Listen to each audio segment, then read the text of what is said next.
کہ اس کا جو مرتکب ہے، ارتکاب کرنے والا، وہ دائرہ اسلام سے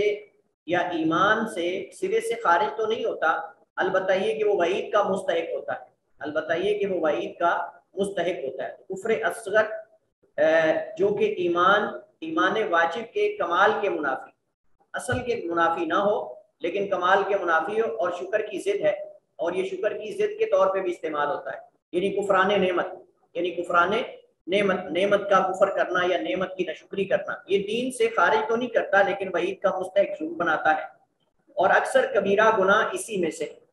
جتنے بھی کبیرہ گناہ نبی علیہ السلام نے احادیث میں ذکر کیے ہیں سوائے شرک اکبر کے اور کفر اکبر کے،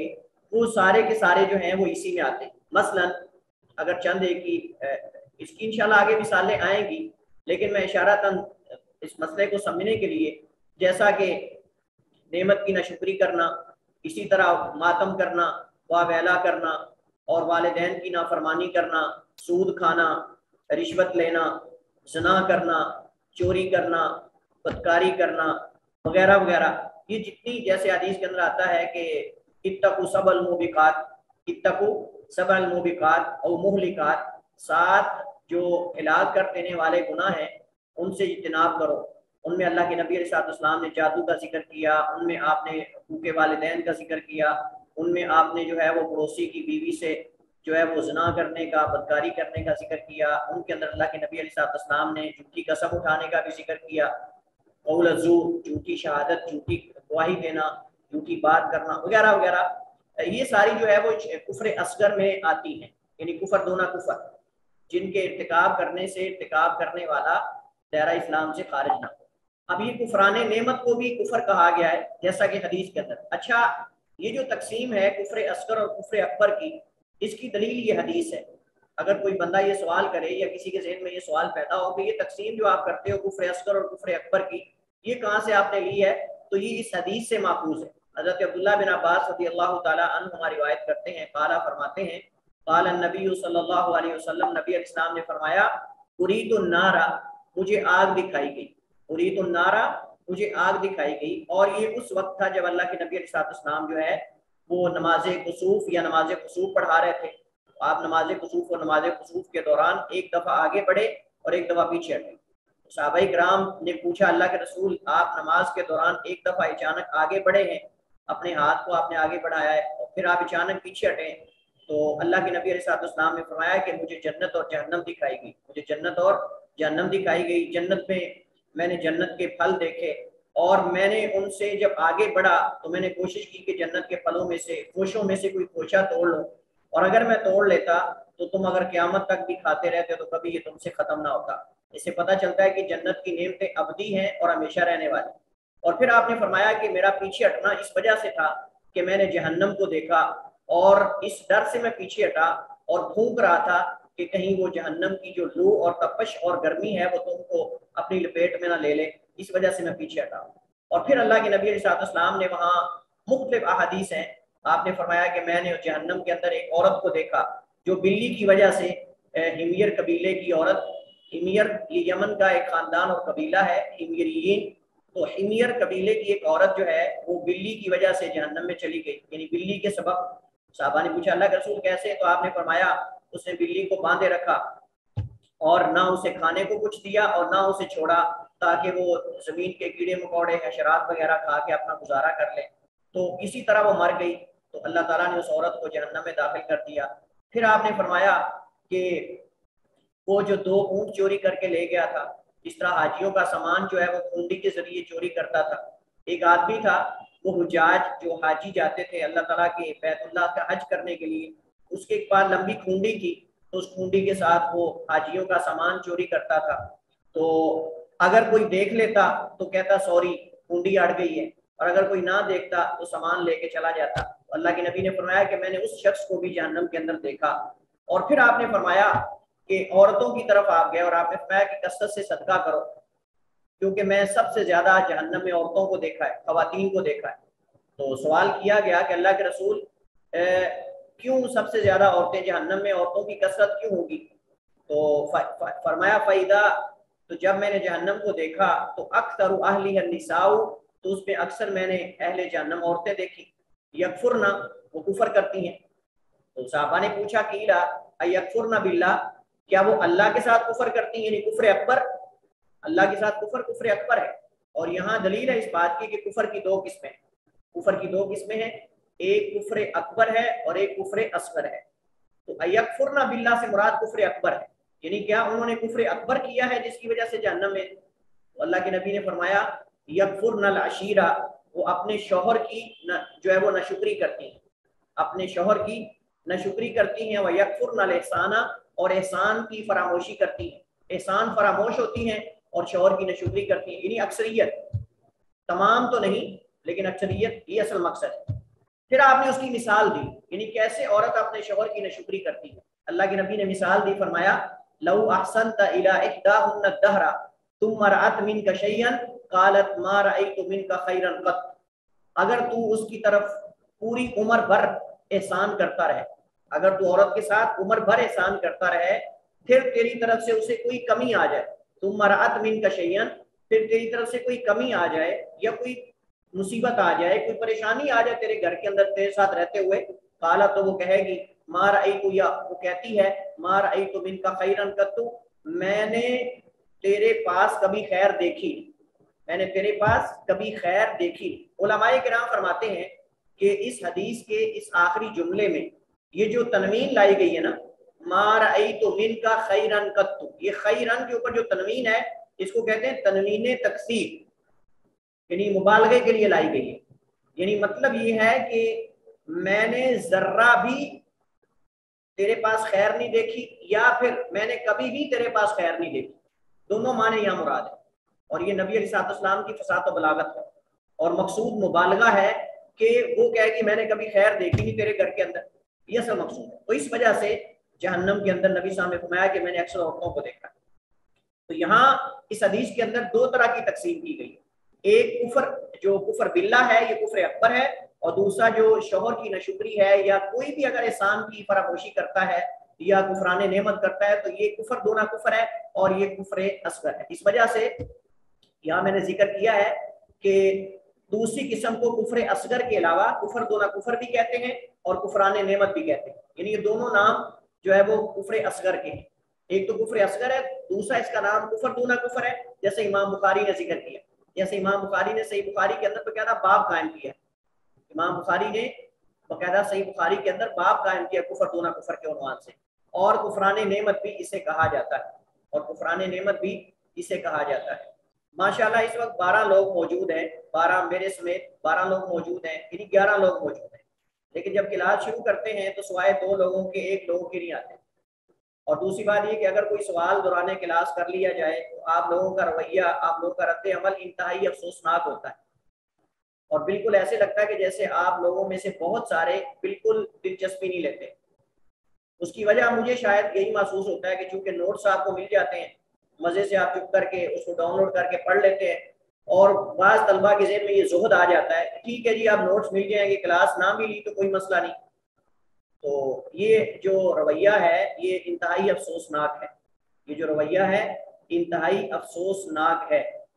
انسان جتنی بھی محنت کرتا ہے، طلبہ کا استاد کے ساتھ کلاس میں ایکٹیو رہنا، سوالات کرنا، اور اسی طرح جو ہے وہ سوال کا جواب دینا، یہ استاد کے لیے حوصلہ افزا ہوتا ہے کہ بات ذہن میں رکھیں۔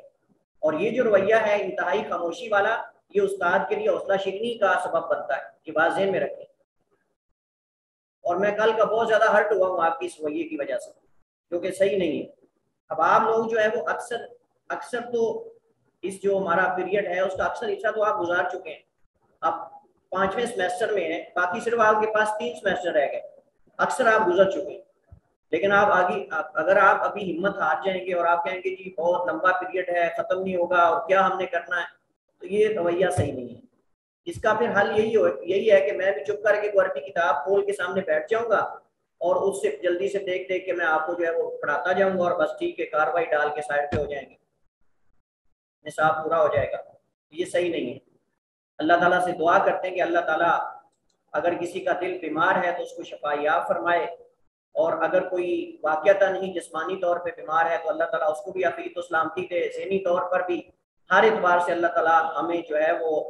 ایک دوسرے سے افادہ اور استفادہ کرنے کی توفیق عطا فرمائے۔ آمین ثم آمین۔ اسباب کے اعتبار سے دوسری تقسیم جو ہے وہ کفر کی، وہ اسباب کے اعتبار سے کفر کی تقسیم ہے، یعنی جس وجہ سے انسان کفر میں واقع ہوتا ہے، تو یہ اسباب کے اعتبار سے ہے۔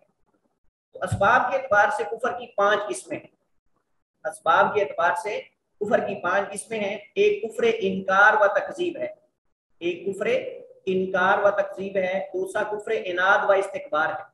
کفر عناد عین کے کسرہ کے ساتھ، کفر عناد و استکبار، اور یہ قرآن کریم کے اندر انہی الفاظ کے ساتھ مختلف جگہ پر استعمال ہوا ہے۔ کفر نفاق یہ تیسری قسم ہے، اسباب کے اعتبار سے کفر کی تقسیم۔ اور کفر اعراض، آپ جانتے ہیں یہ سارے اسباب ہیں جن کی وجہ سے انسان کافر ہو جاتا ہے۔ انکار کرے گا، تکذیب کرے گا، عناد استکبار کرے گا، تکبر کرے گا، نفاق منافق ہو جائے گا تب بھی، اعراض کرے گا تب بھی، شک کرے گا تب بھی، تو یہ ساری جو ہے وہ کفر کی اقسام ہے۔ ان میں سے ہم بعض کی تفصیل پڑھیں گے اور بعض کی طرف مقصود اشارہ ہے۔ سب سے پہلے ہمارے پاس ہے کفر انکار و تکذیب۔ کفر انکار و تکذیب سے مراد یہ ہے کہ انسان دل سے حق کو پہچانتا ہو لیکن زبان اور آغاز سے اس کا انکاری ہو، یعنی نہ تو زبان سے اقرار کر سکے اور نہ ہی عملی طور پہ ثابت کر کے دکھا سکے، اسلام کے تابع نہ ہو سکے، لیکن دل اس کا یہ بات جان گیا ہو کہ یہ حق ہے اور یہ سچ ہے، اللہ تعالیٰ حق ہے، رسول حق ہے، اور یہ جو دلائل اور بینات اور براہین لے کر آئے ہیں انبیاء اور رسول، یہ بھی حق اور سچ ہے، لیکن زبان سے اقرار کرنے سے عاری ہو اور اسی طرح جو ہے وہ عملی طور پہ عمل کرنے سے عاری ہو، تو اس کو کہتے ہیں کفر انکار و تکذیب۔ اور اس کی مثالیں 2 آپ کے سامنے مثالیں رکھتے ہیں۔ سب سے پہلے فرعون اور اس کی قوم کا کفر، فرعون اور اس کی قوم کا کفر۔ میں نے پہلے بھی 1-2 دفعہ ذکر کیا ہے کہ فرعون دل سے یہ جان چکا تھا کہ موسیٰ علیہ السلام حق پر ہیں اور جو دلائل ان کے پاس ہیں، دلائل و براہین اور معجزات، یہ بھی حق پر ہیں، یہ بھی حق پر ہیں۔ اور اللہ تعالیٰ نے اس کو قرآن کریم میں بیان کیا جو کہ علام الغیوب ہے، علیم بذات الصدور ہے، جو سینے کے راز جانتا ہے۔ اس اللہ نے قرآن کریم میں ان کے اس جو رویہ ہے اس کو اللہ تعالیٰ نے بیان کیا ہے، جنہوں نے باوجود دل سے پہچان لینے کے زبان سے اللہ تعالیٰ کی تکذیب کی اور عملی طور پہ دین کے حق کے تابع ہونے سے انکار کر دیا۔ اللہ تعالیٰ قرآن کریم میں فرماتا ہے وَجَحَدُوا بِهَا وَاسْتَيْقَنَتْهَا أَنفُسُهُمْ ظُلْمًا وَعُلُوًّا فَانظُرْ كَيْفَ كَانَ عَاقِبَةُ الْمُفْسِدِينَ، اور انہوں نے انکار کر دیا، انہوں نے ظلم اور تکبر کی وجہ سے ان دلائل اور براہین کا انکار کر دیا، بہا یعنی ان آیات اور بینات اور دلائل کا، وَاسْتَيْقَنَتْهَا أَنفُسُهُمْ حالانکہ ان کے دل ان کا اچھی طرح یقین کر چکے تھے، فَانظُرْ كَيْفَ كَانَ عَاقِبَةُ الْمُفْسِدِينَ پس دیکھ فساد کرنے والوں کا انجام کیسا ہوتا ہے، فانظر پس دیکھ کیفا کیسا ہے، کانا عاقبۃ المفسدین فساد برپا کرنے والوں کا انجام۔ تو یہاں اس آیت میں اگر آپ غور کریں، سورہ نمل کی آیت نمبر 14 ہے، اس میں اللہ تعالیٰ نے بیان کیا ہے کہ فرعون اور اس کی قوم، اس کے حواری، اس کے وزراء، اس کے مشیر، یہ سارے دل سے پہچان چکے تھے کہ موسیٰ جو نشانیاں دکھا رہے ید بیضاء، اسی طرح اژدہا اور لاٹھی جو انہوں نے ڈالی، اور اس کے علاوہ دیگر جو نشانیاں موسیٰ علیہ السلام کو اللہ تعالیٰ نے دی تھی، یہ حق ہیں اور سچ ہے، لیکن صرف یہ ہے کہ انہوں نے زبان سے اقرار کرنے اور عملی طور پر اس کے تابع ہونے سے انکار کر دیا۔ اسی طرح یہود جو ہیں، یہود کا کفر بھی اسی قسم میں سے ہے، یہود کا کفر بھی اسی نوعیت کا تھا، جنہوں نے رسول کریم علیہ السلام کی صفات کو اور آپ کے بارے میں جو تورات میں دیگر صحیفوں میں جو انبیاء کے صحیفے ہیں ان کے اندر نبی علیہ السلام کی بشارتیں نبی علیہ السلام کے نام کے ساتھ، جیسے قرآن کریم میں ذکر ہے یاتی من بعد اسمہ احمد، کہ اس کے بعد جو ہے وہ ایک نبی آئیں گے جن کا نام احمد ہوگا، اور نبی کریم علیہ السلام کے بارے میں بشارتیں، اور آپ کی نہیں بلکہ آپ کے صحابہ کرام کی، نبی علیہ السلام کے ساتھیوں کی بھی صفات اور خوبیاں اللہ نے تورات اور انجیل کے اندر بیان کی ہیں اور موجود ہیں، اللہ نے قرآن کریم میں بیان کیا ذالک مثل فی التوراۃ ومثل فی الانجیل، اللہ ماتا یہ جو مثالیں ہیں یہ تورات اور انجیل کے اندر موجود ہیں۔ تو صرف نبی کریم علیہ السلام کو نہیں پہچانتے تھے بلکہ وہ صحابہ کرام کو بھی جانتے تھے یہود، اور جانتے تھے کہ یہ اللہ کے نبی کے سچے نبی ہیں، دل سے جانتے تھے، لیکن صرف یہ ہے کہ چونکہ ان کا یہ عقیدہ تھا کہ موسیٰ کی شریعت کے علاوہ کوئی شریعت نہیں آ سکتی، یعنی کوئی دوسری شریعت موسیٰ علیہ السلام کی شریعت کو ناسخ نہیں منسوخ نہیں کر سکتی، یہ ان کا عقیدہ تھا۔ موسیٰ کے علاوہ کوئی نبی نہیں آ سکتا، اور یہی اس نصارہ کا عقیدہ تھا۔ اس وجہ سے یہودی کہتے تھے ہم جنتی ہیں، اور نصرانی کہتے تھے ہم جنتی ہیں۔ یہودی کہتے تھے نعوذ باللہ ابراہیم جو ہے وہ یہودی تھے، اور جو عیسائی نصرانی تھے وہ کہتے کہ ابراہیم نصرانی تھے۔ حالانکہ اللہ تعالیٰ نے متعدد مقامات پہ اس کی نفی کی ہے کہ ابراہیم اور دیگر انبیاء سارے کے سارے نہ یہودی تھے نہ نصرانی تھے، بلکہ وہ اللہ والے تھے، اور وہ اللہ تعالیٰ کی ہی ایک اللہ کی عبادت کرنے والے، اسی کی توحید پر تھے۔ تو یہود نے باوجود اپنی کتابوں میں نبی علیہ السلام کا ذکر پڑھنے اور پانے اور پہچاننے کے اللہ کے نبی کی نبوت کا انکار کر دیا۔ اللہ تعالیٰ نے قرآن کریم اس کو اس انداز میں بیان کیا کہ یہ اپنے بیٹوں سے بھی بڑھ کر زیادہ نبی کو پہچانتے، اتنا اپنے بیٹوں کو نہیں پہچانتے جتنا یہ اللہ کے نبی کو پہچانتے ہیں کہ اللہ کے نبی ہیں۔ الذین آتیناہم الکتاب یعرفونہ کما یعرفون ابناءہم، وہ لوگ جن کو ہم نے کتاب دی، یعرفونہ وہ اس کو پہچانتے ہیں، یعنی کس کو؟ نبی کریم علیہ السلام کو یا حق کو۔ حق بھی مراد ہے، نبی علیہ السلام بھی مراد ہے۔ وہ پہچانتے ہیں اس حق کو کما یعرفون ابناءہم، جیسے وہ اپنے بیٹوں کو پہچانتے ہیں۔ وَإِنَّ فَرِيقًا مِّنْهُمْ لَيَكْتُمُونَ الْحَقَّ وَهُمْ يَعْلَمُونَ، اور ان میں سے ایک گروہ ایسا ہے جو حق کو چھپاتے ہیں حالانکہ انہیں پتا ہے کہ یہ حق ہے۔ تو یہ سراسر جو ہے وہ کفر ہے، اور یہ ایسا کفر ہے کہ جس کے اندر انسان جو ہے وہ حق کو پہچاننے کے باوجود حق کا انکاری ہوتا ہے۔ اور کفر انکار اور تکذیب جو ہے اس کی آگے پھر دو قسمیں، ایک کفر مطلق ہے اور ایک کفر مقید ہے۔ کفر مطلق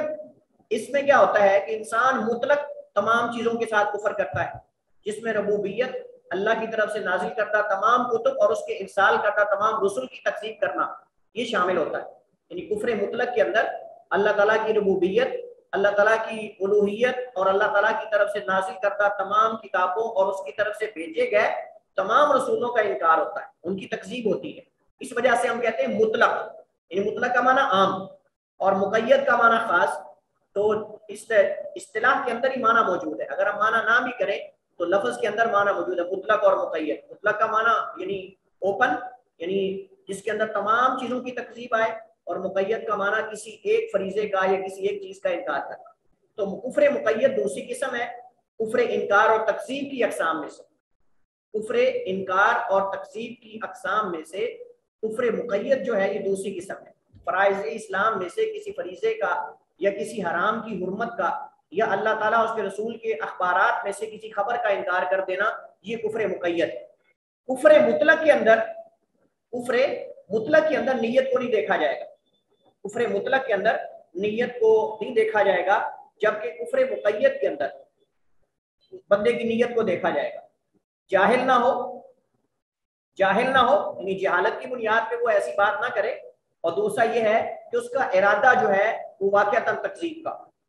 اس کا ارادہ تکذیب کا ہو، یہ نہ ہو کہ وہ ارادہ اس کا نہیں، ویسے ہی کسی نہ جانے ہوئے اس کی زبان سے اگر نکل گیا تو اس صورت میں، یا پھر تعویل کر رہا ہو مثلا، یعنی ارادے سے مراد ہے کہ اس کا ارادہ تکذیب کا نہیں لیکن تعویل کر رہا ہے۔ تو تعویل ہم نے پڑھا تھا دو طرح کی ہے، ایک تعویل ایسی ہے کہ جو تعویل کرنے والا یہ نہیں جان رہا ہوتا کہ وہ تعویل اس کی غلط ہے، لیکن جو جانتا ہے کہ اس کی تعویل غلط ہے پھر بھی تعویل کر رہا ہے، جس کے کفر میں شک نہیں۔ لیکن جو بندہ تعویل کرتا ہے کسی نص کی، اللہ تعالیٰ کی صفات کی یا کسی اور چیز کی، ایسی تعویل کرتا ہے کہ جس کی شریعت میں گنجائش نہیں، اب اس کی دو حالتیں ہیں، یا تو اس کو پتا ہے کہ میری تعویل غلط ہے، یا پھر وہ اس کو صحیح سمجھ کے کر رہا ہوتا ہے۔ اگر تو اس کو یقین ہے کہ میری تعویل غلط ہے لیکن جان بوجھ کے کر رہا ہے تو اس کے کفر میں شک ہے، اور اگر وہ اس کو تعویل کو صحیح سمجھ رہا ہے، کوئی اس کے پاس قرینہ ہے یا کوئی لغوی دلیل ہے، عربی زبان سے کوئی اس کے بعد محاورہ ہے یا کوئی شعر ہے یا کچھ ہے، تو اس صورت کے اندر اس کا مسئلہ جو ہے وہ خطرے سے خالی نہیں۔ اسی وجہ سے اگر جہالت کی بنیاد پر کوئی کفریہ کلمہ کہہ دیتا ہے یا کسی چیز کی تکذیب کر دیتا ہے تو وہ کافر نہیں ہوگا۔ اس کی مثال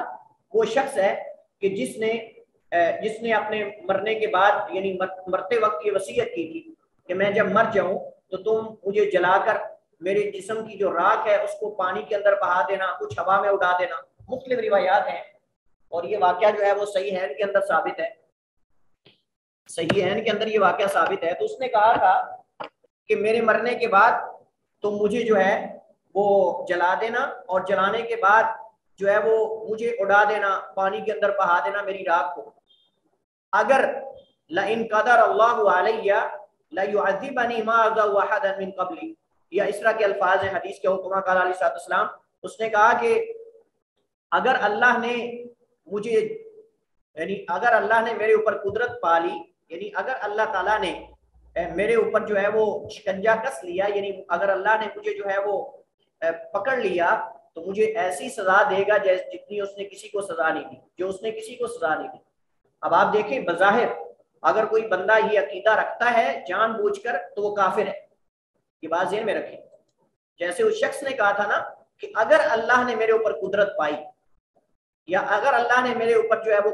جو شکنجے کو مطلب کہ قدرت، اگر اللہ تعالیٰ نے میرے اوپر تنگی کی، یا اگر اللہ تعالیٰ نے میرے اوپر تنگی کی تو اس صورت میں اللہ مجھے ایسا عذاب دے گا جو کسی کو اس نے عذاب نہیں دیا. اب یہ جملہ اگر کوئی مومن بولتا ہے باوجود جاننے کے تو وہ کافر ہو جاتا ہے، چونکہ اس میں اللہ تعالیٰ کی قدرت پر شک ہے، اس میں اللہ تعالیٰ کی تقدیر پر، قدرت پر شک ہے اور اٹھائے جانے پر شک ہے.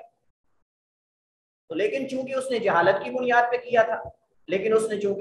جہالت کی بنیاد پہ کیا تھا، اس وجہ سے اللہ تعالیٰ نے اس کو معاف کر دیا،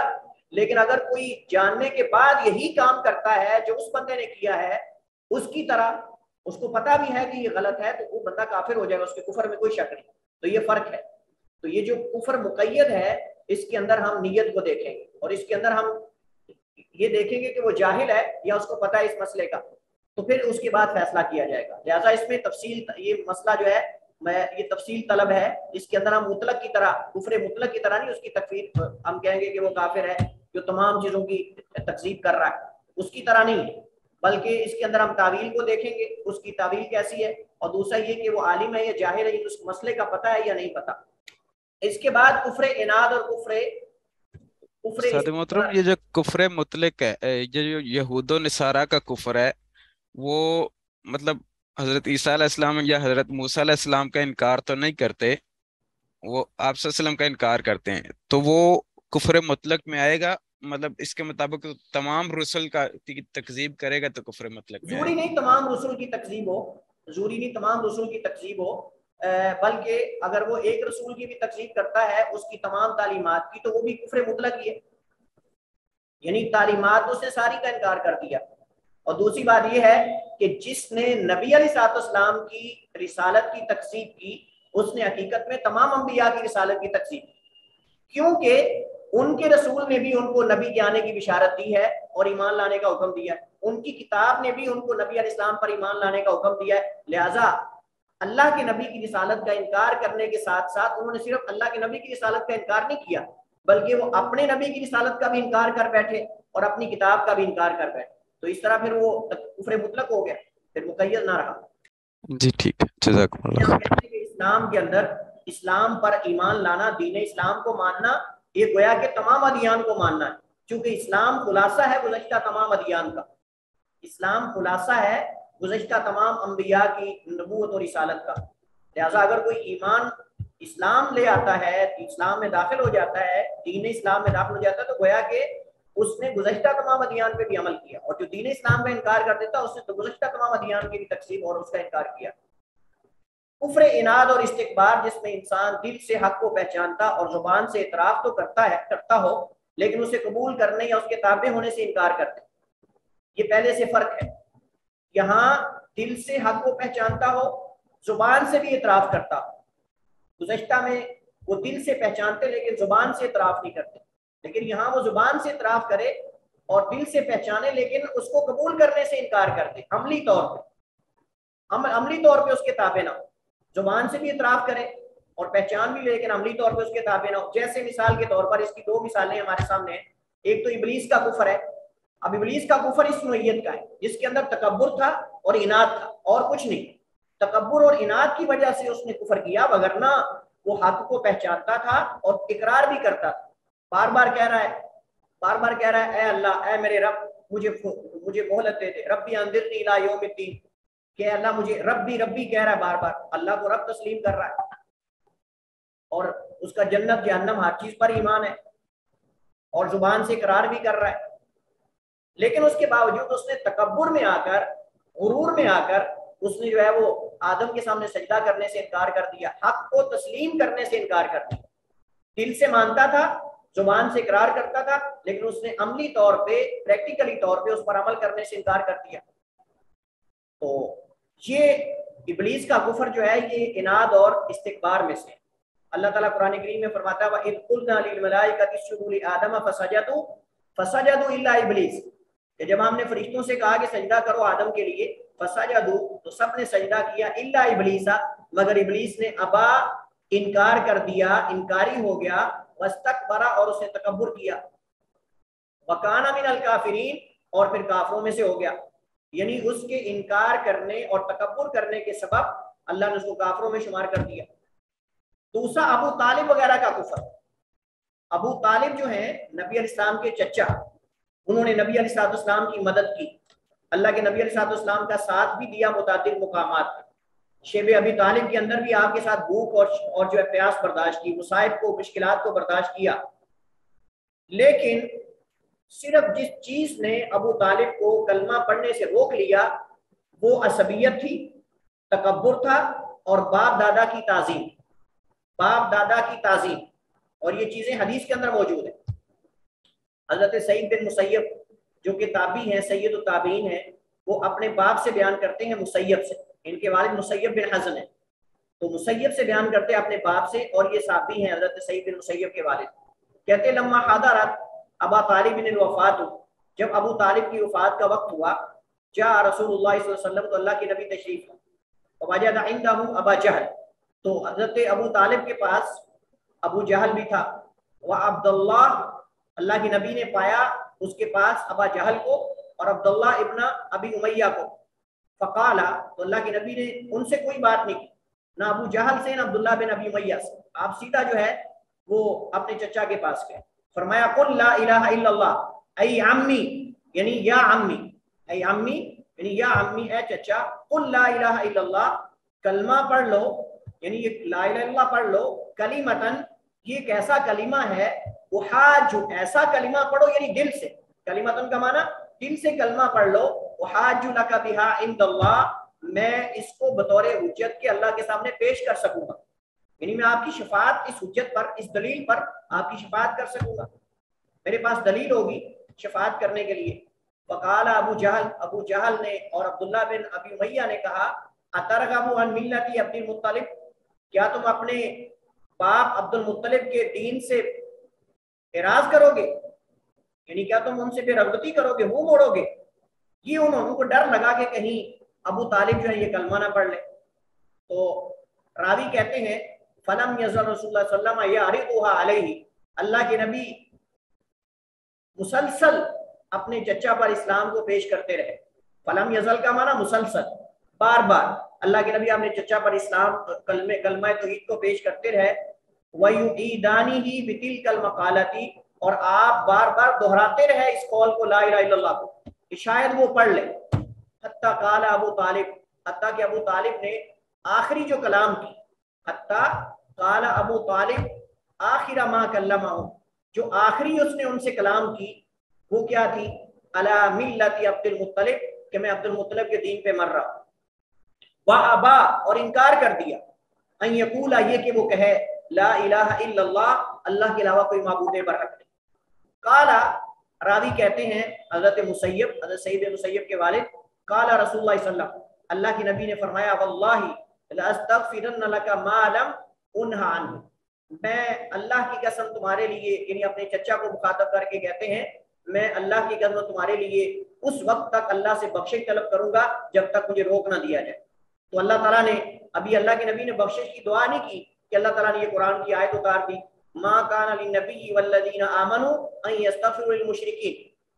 ما کان للنبی والذین آمنوا ان یستغفروا للمشرکین، کہ نہ کسی نبی کے لائق ہے اور نہ اہل ایمان کے لائق ہے کہ وہ ان لوگوں کے لیے بخشش طلب کریں، بخشش کی دعا کریں جو مشرک ہیں۔ تو نبی اور اہل ایمان کو زیب نہیں دیتا کہ مشرکین کے لیے بخشش کی دعا کریں، تو اللہ کے نبی نے اس کے بعد پھر دعا نہیں کی۔ لیکن ہم پڑھ چکے ہیں شفاعت کی اقسام میں کہ دو صورتیں مستثنا ہیں، یعنی اصل تو یہ ہے کہ شفاعت جس کی طرف سے ہو رہی ہے مشفوع لہو اس پر اللہ کا راضی ہونا ضروری ہے، لیکن اس سے دو صورتیں مستثنا ہیں. ایک یہ ہے کہ نبی علیہ الصلوۃ والسلام کا تمام امتوں کے صاحب و کتاب کے لیے اللہ تعالیٰ سے شفاعت کرنا ایک ہی، اور دوسرا اپنے چچا کے حق میں اللہ کے نبی کا شفاعت کرنا تاکہ اللہ تعالیٰ ان سے عذاب ہلکا کرتے. بس جہنم سے نکالنے کی شفاعت نہیں ہو سکتی، لیکن عذاب ہلکا ہونے کی شفاعت اللہ کے نبی صلی اللہ علیہ وسلم چچا کے حق میں کریں گے، اور یہ صحیح بخاری مسلم کے اندر حدیث موجود ہے. وَأَنزَلَ اللَّهُ فِي أَبِي طالب. اب مجھے بتائیے کہ اس سے بڑی کوئی دلیل ہو سکتی ہے کہ قرآن کریم کے اندر اللہ تعالیٰ نے یہ آیت اتاری. اللہ تعالیٰ نے قرآن کریم کے اندر، ہم یہاں یہ بات کر رہے تھے کہ قرآن کریم میں اس بات کی وضاحت موجود ہے کہ اللہ کے نبی علیہ الصلوۃ والسلام کے چچا نے کلمہ نہیں پڑھا، اور اس کی نفی قرآن میں موجود ہے. لیکن افسوس کی بات یہ ہے کہ باقاعدہ بعض دانشور اس پہ کتابیں لکھتے ہیں اور ایمان ابی طالب کے عنوان سے ان کے ایمان کو ثابت کرنے کی کوشش کرتے ہیں، جیسا کہ علامہ طاہر القادری صاحب، اور اس کے علاوہ بہت سارے ایسے صوفیاء ہیں جنہوں نے باقاعدہ ابو طالب کے ایمان کو، اور جو رافضہ ہیں وہ تو ابو طالب کو پکا مومن مانتے ہیں، جبکہ قرآن کریم کے اندر اللہ تعالیٰ کیا فرماتا ہے، جیسا کہ قرآن کریم میں موجود ہے اِنَّكَ لَا تَهْدِي مَنْ أَحْبَبْتَ اِنَّكَ لَا تَهْدِي مَنْ أَحْبَبْتَ وَلَكِنَّ اللَّهَ يَهْدِي مَن يَشَاءُ. کہ نبی جس کو آپ ہدایت دینا چاہیں آپ ہدایت نہیں دے سکتے، لیکن اللہ جسے چاہتا ہے ہدایت دیتا ہے. اس بات سے ہمیں پتہ چلتا ہے کہ ان کو ہدایت نہیں ملی، اور یہ ابو طالب کے بارے میں آیت نازل ہوئی کہ اللہ کے نبی چاہتے تھے کہ ابو طالب کلمہ پڑھ لیں، لیکن ابو طالب توفیق تو اللہ کے ہاتھ میں ہے نا، اللہ کے نبی توفیق تو نہیں دے سکتے. تو ہدایت بیان والے ارشاد جو ہے یہ اللہ کے نبی علیہ السلام کر سکتے ہیں، لیکن ہدایت و توفیق والے الہام جو ہے یہ اللہ کے ہاتھ میں ہے، تو لہٰذا اس وجہ سے ان کو توفیق نہیں ملی. کفر نفاق جس میں انسان زبان سے حق کا اقرار کرتا ہے لیکن اسے تسلیم نہیں کرتا، اس کی تفصیل جو ہے وہ انشاءاللہ آگے آئے گی. ہم جب نفاق کی اقسام پڑھیں گے عملی اور اعتقادی وغیرہ وغیرہ، اس کے اندر اس کی تفصیل آگے آئے گی. کفر اراد جس میں انسان سما دل سے رسول اللہ صلی اللہ علیہ وسلم سے اعراض کر لیتا ہے، نہ تصدیق کرتا ہے نہ تکذیب کرتا ہے، نہ دوستی نہ دشمنی، یعنی انسان نہ سنے اور جو ہے وہ مکمل طور پہ اعراض کر لے، نہ تصدیق کرے نہ تکذیب کرے، نہ دوستی لگائے اللہ کے نبی کے ساتھ نہ دشمنی لگائے، بالکل سائڈ پہ ہو کے. دوسرے لفظوں میں آپ یہ کہہ سکتے ہیں جیسے ہم نے پڑھا تھا اس میں الہاد کی اقسام کے اندر ہم نے کہا تھا کچھ لوگ ایسے ہوتے ہیں جو کہ شکی ہوتے ہیں، یعنی وہ کہتے ہیں کہ ہمیں نہ تو نفی کے بارے میں کچھ دلائل موجود ہیں ہمارے پاس، اور نہ ہی ہمارے پاس جو ہے وہ اس بات کے دلائل. تو لا ادری، بلکہ لا ادری، شکی نہیں بلکہ لا ادری، یعنی جو کہتے ہیں کہ اتنے دلائل نہیں کہ میں تصدیق کر سکوں اور اتنے دلائل نہیں کہ تکذیب کر سکوں. تو مطلب ایسا شخص کہ جو نہ سنتا ہے اور نہ ہی جو ہے وہ تصدیق کرتا ہے اور نہ تکذیب کرتا ہے، نہ دوستی لگاتا ہے نہ دشمنی کرتا ہے. والذین کفروا عما انذروا معرضون. اللہ ماتا ہے کہ اور وہ لوگ جنہوں نے کفر کیا اس چیز سے جس سے وہ ڈرائے گئے منہ پھیرنے والے. کفر شک، انسان کا اس چیز میں شک کرنا کہ جس پر یقین رکھنا اور ایمان لانا واجب، جیسا کہ کتاب و سنت کے احکامات یا اخبارات میں سے کسی ایک میں شک کرنا یا کسی ایک کا استخفاف کرنا وغیرہ. اب ایک تو قرآن و سنت کے کسی ثابت شدہ حکم پر شک کرنا یا اس کا استخفاف کرنا، اس کے ساتھ استہزاء کرنا، وہ ساری چیزیں اس پہ آتی ہیں. اور اسی طرح جن کے کفر کو قرآن نے بیان کیا ہے، حدیث نے بیان کیا ہے، ان کے کفر کو کفر نہ ماننا، ان کے کفر میں شک کرنا یا ان کے شرک میں شک کرنا، یہ بھی کفر ہے. اور اس کی تفصیل ہم نواقض ایمان اور نواقض اسلام کے اندر پڑھ چکے ہیں، لہذا دوبارہ اس کو کفر شک کو یہاں دوبارہ تفصیل سے بیان کرنے یا دہرانے کی ضرورت نہیں ہے. اسی پر ہم اتفاق کرتے ہیں. واللہ تعالی اعلم واحکم. صلی اللہ وسلم علی نبینا محمد وعلی آلہ وصحبہ وسلم.